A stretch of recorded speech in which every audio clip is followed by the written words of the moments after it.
Well, many Cubans are now coming to the U.S. for economic rather than political reasons. Some Cubans are staying put, trying to chart their own financial destiny. CCTV's Nathan King is live in Havana with more on what CELAC means for its host country. Nathan. That's right, Elaine. You know, this summit's all about regional leaders coming together. But yeah, you're right. What does it mean to the Cubans on the street, their reform program and everything? Well, we thought we'd get out on the streets of old Havana in a mode of transport that many Cubans still use today.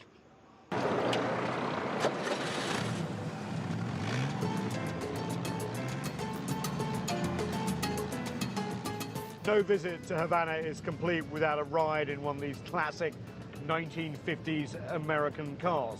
But it proves a serious point, which is an over-reliance on the superpower to the north.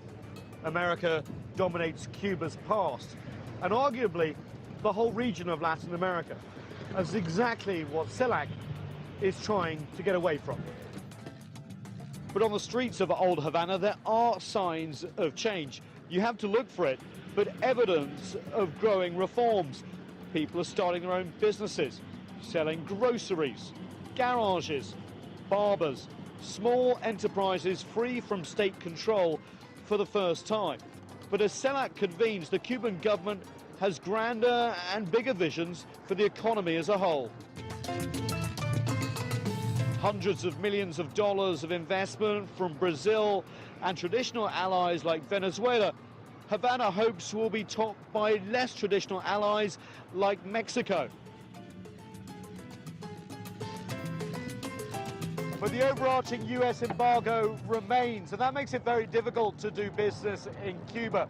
But Havana hopes that its friends in the 33 nations that make up CELAC will help provide the funds and the assistance to drive this economy into the 21st century.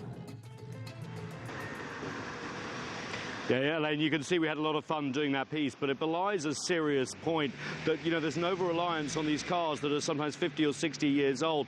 Actually, Cuba's just allowed the import of cars to buy new from Europe and elsewhere, but the price tag is sometimes about $20,000–25,000 US. You can buy an old Chevy on the street for much cheaper than that. It's a lot more fun.